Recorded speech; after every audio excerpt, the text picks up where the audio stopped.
Hello दोस्तों, मैं हूँ राजू कुमार और मैं इस चैनल में आपका स्वागत करता हूँ। जैसे कि आपने देखा होगा, थंबनेल देखा होगा, what we do after exam. तो आप यहाँ भी देख सकते हो आप। और मैं आशा करता हूँ कि आप सभी के एग्ज़ाम ख़त्म हो गए होंगे और आप ये सोच रहे हो कि एग्ज़ाम के बाद मैं क्या करूँ, खेलूँ, घूमने कहीं घूमने जाऊँ या कुछ और। तो मैं आज यही सब बात आपको बताऊँगा, किसको क्या करना है और किसको क्या नहीं करना है। इसमें मैं आपको बताऊँगा कि बहुत से लोग बोलते हैं कि आप अपना टाइम वेस्ट ना करें। तो मैंने कहीं घूमने ना जाइए, ना करें, वो ना करें, आप कुछ नॉलेज लें। तो मैं आपको बताना चाहता हूँ कि आप कहीं जाना है, आप घूमने का प्लान घूमने भी जाएँ, लेकिन मैं कहूँगा कि आप सर कुछ कुछ भी करें, कुछ भी कर सकते हैं। आप एक डायरी ले लें, डायरी बना लें या बुक ले लें, उसमें से रीडिंग करते रहें, कुछ कुछ नया सीखें। आपको 10-15 का टाइम मिला है, नया सीखें। तो देखो 6, 7, 8 इनके पास पहले हमें देखेंगे, फिर आगे बताएंगे आपको हम। इनके पास 10 या 8-10 दिन का टाइम होता है, तो इसमें आप कुछ नहीं कर सकते हैं, ये भी जानते हैं। और इसमें हम क्या कर सकते हैं, जो थोड़ा बहुत जो ही हो सके वो कर सकते हैं। जैसे कि थोड़ा वर्ड मीनिंग याद कर लिया, खेलना तो है आपको, ये तो है खेलेंगे आप, सुबह शाम दिन में खेल लीजिए। सुबह शाम आप वो एक बुक ले लीजिए या फिर कोई कॉपी ले लीजिए, उसमें कुछ आपको लिखना पसंद लिखते रहिए, पढ़ना पसंद है पढ़ते रहिए। साथ में क्या करना आपको, ये तो लर्निंग हो गया आपका, ये दोनों हो गए पॉइंट बता दिया। और क्या नाम है, अब वर्ड मीनिंग आती है। वर्ड मीनिंग क्या है, या वर्ड मीनिंग है ग्रामर। जैसे हिंदी में हो गया, हिंदी में आप जैसे 6ठी 7वीं और 8वीं वाले क्या, जैसे कि आपको विलोम शब्द हो गया, पर्यायवाची शब्द हो गया, और ऐसे बहुत से है जो आप याद कर सकते हैं। लिंग बदलो हो गया, एक वचन बहुवचन हो गए। ऐसे ग्रामर में हिंदी में क्या कर सकते हैं आप, संज्ञा, सर्वनाम, विशेषण, क्रिया विशेषण, क्रिया, ये सब आप कर सकते हैं। किसी निबंध लिख सकते हैं, निबंध की तैयारी कर सकते हैं कि आपके, क्योंकि ये आपके पेपरों में आते हैं, इसमें अच्छे खासे आपको मार्क्स मिल सकते हैं, इसीलिए कर सकते हैं सब। इंग्लिश में भी आप नाउन पर noun, word meaning, opposite word, ऐसे जेंडर्स, ये सब होते हैं, आप इनको डिवाइस कर सकते हैं ताकि आपको पेपर टाइम में आपको दिमाग पर प्रेशर ना पड़े। ऐसी अब हम बात करेंगे 9वीं और 11वीं का। 10वीं का हम बात करेंगे, ये बोर्ड होता है, 10वीं और 12वीं बोर्ड होता है। इसके बारे में मैं इसके बाद आपको बताऊंगा। 9वीं में आप ये कर सकते हैं, 9वीं में आप खेलना भी है, दिन में खेलते कोई दिक्कत नहीं, लेकिन सुबह शाम आपको टाइमिंग बनाना है। आपको एक टाइमिंग बना लेना है कि सुबह और शाम, बस इस समय आपको पढ़ाई करना है, बाकी दिन आप खेलते रहिए, घूमते रहिए, कोई दिक्कत नहीं। आपको कहीं घूमने जाना, घूम के चले, शाम को अपने घर पे बैठ कर आधा घंटा 1 घंटा पढ़ सकते हैं। 9th और 11th वालों को यही कहानी है कि आप खेल लीजिए। वही ग्रामर, जैसे ग्रामर, इसमें क्या है, आपको बहुत से अगर आप 9th एग्जाम दे दिए हैं, 10th की तैयारी कर, अगर आपको श्योर है कि हम पास हो जाएंगे, तो आप नोटिस कर लीजिए, लेटर वगैरह सब आप रिवाइज कर लीजिए, आपको ये सब आती है। और वर्ड मीनिंग हो गया, इससे भी आप निबंध लिखना सीख सकते हैं, हिंदी में पत्र लिखना सीख सकते हैं, संज्ञा सर्वनाम, वही सब आप, और आगे सिलेबस के हिसाब से आप अपना कुछ कर सकते हैं।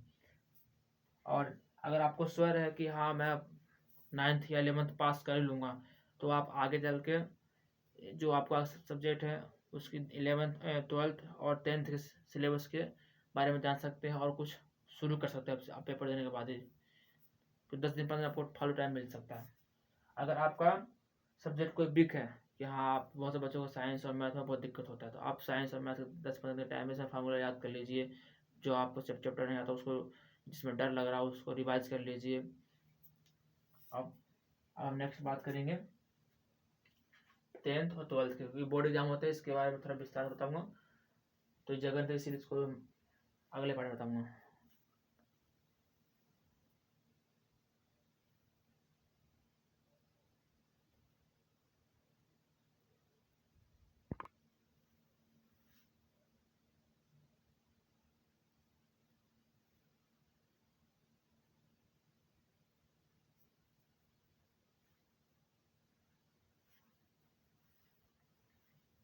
तो अब तक हमने बात किया 6, 7, 8 और 9th 11th। अब हम बात करेंगे बोर्ड क्लासेस 10th और 12th के बारे में, और मैं विस्तार से बताऊंगा आपको क्या करना है, कैसे करना है। तो आप ब्लैक बोर्ड पर देखें। तो पहले हम बात करेंगे 10th के बारे में, फिर 12th के बारे में। और 10th में क्या करना है कि आप जैसे कि आप एग्ज़ाम दे लेते हैं तो आपको काफ़ी दिन में छुट्टी मिल जाती है, तो अब काफ़ी दिन फ्री हो जाते हैं। तो इसमें कैसे क्या करना है आपको कि आप चाहे तो कोई कोर्स कर सकते हैं, जैसे कि हो गया English grammar course, computer course. इसके साथ साथ आप जैसे मैंने इससे पहले बताया कि 9th और 10th के बारे, ओ सॉरी 9th और 6, 8 के बारे में। तो उसमें आप वर्ड मीनिंग याद कर सकते हैं, हिंदी इंग्लिश का ग्रामर कर सकते हैं। उसके बाद आप क्या कर सकते हैं, कोई अनदर स्किल सीख सकते हैं, जैसे कि आपको कुछ और पसंद हो तो आप वो भी सीख सकते हैं, क्योंकि इसके बाद आपको कम से कम 2.5 से 3 महीने का टाइम मिलता है।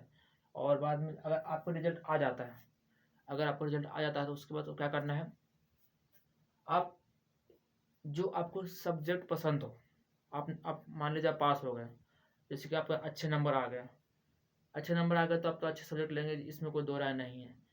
या फिर आपको जैसे कि आर्ट्स पर अच्छे नंबर आने के बाद भी आपको आर्ट्स जैसे कि हिस्ट्री पसंद है, पॉल साइंस पसंद है, तो आप आर्ट्स लेंगे, कोई दिक्कत नहीं। अपनी इच्छा अनुसार लीजिए, ये नहीं कि नंबर आ गया तो आप साइंस ही लेंगे, नहीं।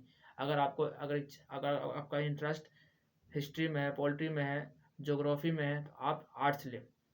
अगर आप नंबर से ले तो साइंस ले। अगर आपको अच्छे नंबर आए, मैथ अच्छा है तो साइंस ले, साइंस अच्छा है तो साइंस ले।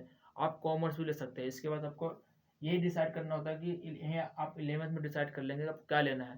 तो अगर आपने एक बार ले लिया तो फिर आपको यही लेकर चलना है, फिर आपको 11th 12th अब यही करना है। फिर आप ग्रेजुएशन में चेंज कर सकते हैं, लेकिन आपको कोई मतलब नहीं है।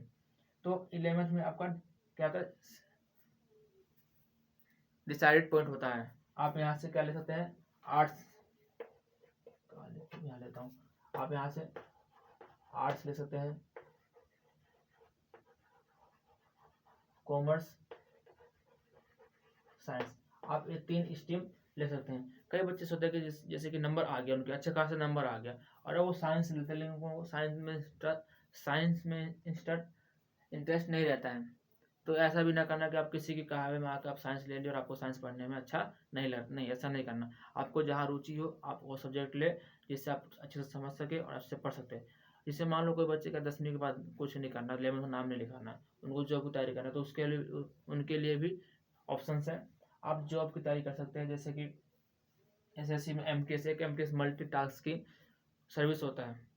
आप वो इसके फॉर्म भर सकते हैं, DSSS के भी एमटीएस में इसमें फॉर्म निकलते हैं, आप ये भर सकते हैं।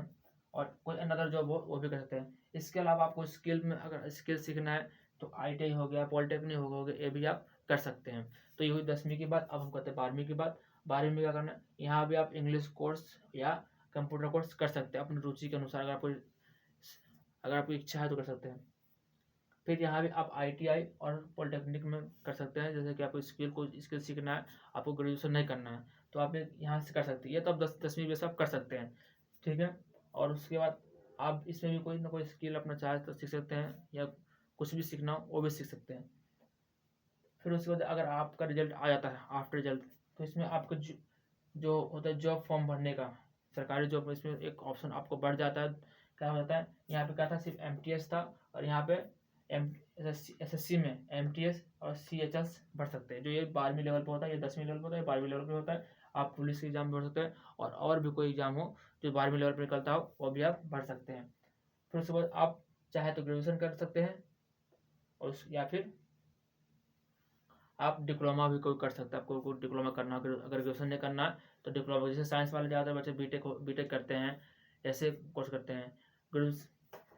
जो भी है आप स्ट्रीम में जैसे आपका नंबर आएगा उस हिसाब से आप इच्छा कर सकते हैं। लेकिन ये है कि आप नंबर का दबाव में कोई सब्जेक्ट ना ले, यानी कि आपको अगर अच्छे नंबर आ गए तो आप कोई भी अच्छा नंबर के बेस पे सब्जेक्ट ले, नहीं। अगर आपको रुचि है तो ले, अगर रुचि ना हो तो आप अपने उस पर ले। अगर आपको नंबर अच्छे भी आए हैं, अगर ये साइंस में रुचि तो आप साइंस ले, अगर साइंस में रुचि नहीं है तो आप कोई सब्जेक्ट जिससे आपकी रुचि वो ले सकते हैं। आपके नंबर, क्योंकि पढ़ना आपको है, कहने वालों क्या तो कुछ भी कह सकता है, पढ़ना आपको और नंबर आपको लाने हैं।